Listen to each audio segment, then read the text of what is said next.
Hi అండి అందరికీ, నేను మీ శాంతిని. ఈసారి వినాయక చవితికి నేను ఇంట్లో అయితే పాల తాలికలు పాయసం చేసి పెడదాం అనుకుంటున్నానండి. ఎప్పుడు వినడమే కానీ చేయలేదు, టేస్ట్ కూడా చేయలేదండి. అందుకే ఈసారి ఫస్ట్ టైం పాల తాలికలు పాయసం చేయబోతున్నాను. దానికోసం ఫస్ట్ ఒక హాఫ్ కప్పు సబ్బీ ముక్క కప్పులో వేసుకొని కొంచెం వాటర్ వేసి పక్కకు పెట్టుకోండి. అవి నానుతూ ఉంటాయి.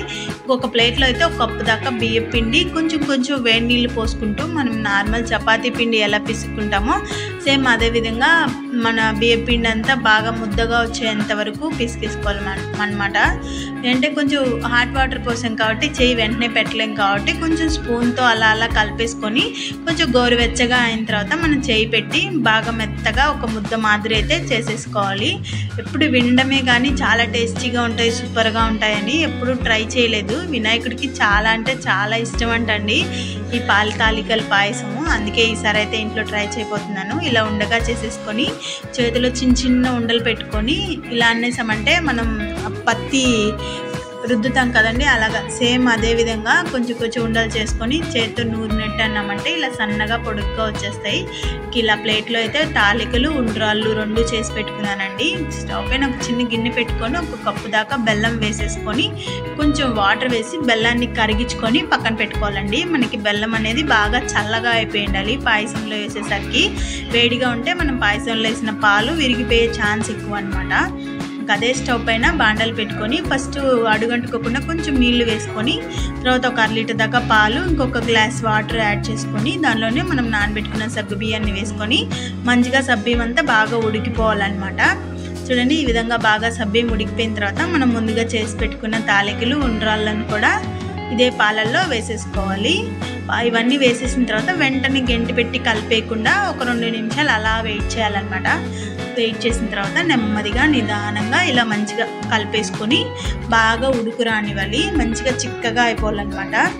ఇలా బాగా ఉడికొచ్చిన తర్వాత ఒక కప్పులో మనం ముందుగా పిసికి పెట్టుకున్న బియ్యం పిండి ఉంటుంది కదండి, ఆ బియ్యం పిండిని ఒక కప్పులో వేసుకొని దాంట్లోనే కాస్త వాటర్ కూడా యాడ్ చేసి మంచిగా బియ్యం పిండి కరిగేంత వరకు కలుపుకొని ఆ వాటర్ని కూడా ఈ పాలల్లో యాడ్ చేసేసుకొని అడుగంటుకోకుండా మంచిగా కలుపుకుంటూ చిక్కగా వచ్చేయాలండి. అప్పటిదాకా మనం ఉడకనివ్వాలి. ఇంక ఇది ఒక స్టవ్ పైన పెట్టేసి ఇంకా ఒక చిన్న కడాయి పెట్టుకొని దాంట్లో నెయ్యి వేడి చేసుకొని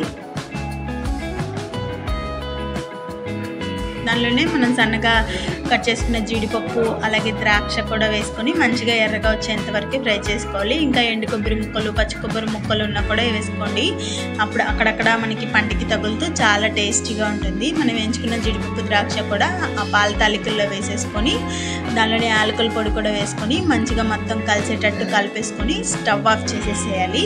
స్టవ్ ఆఫ్ చేసుకొని కొంచెం గోరువెచ్చగా ఉన్నప్పుడు మనం ముందుగా బెల్లాన్ని కరిగించి పెట్టుకున్నాం కదండి, ఆ బెల్లం పాకం కూడా పాలల్లో వేసేసుకోవాలి. బెల్లం పాకం వేసేగానే వెంటనే గెంటి పెట్టి అటు ఇటు తిప్పేశారంటే పాలు విరిగిపోతాయండి.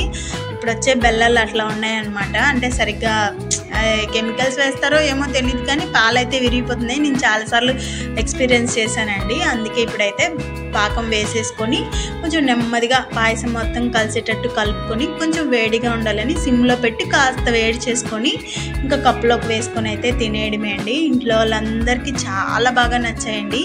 ఈసారి వినాయక చవితికి అయితే నేను పాల తాలికలు ఉండ్రాళ్ళ పాయసమే చేసి పెడదాం అనుకుంటున్నాను దేవుడికి. అందుకే ముందుగా నేను చేస్తూ మీకు కూడా చూపిస్తున్నాను.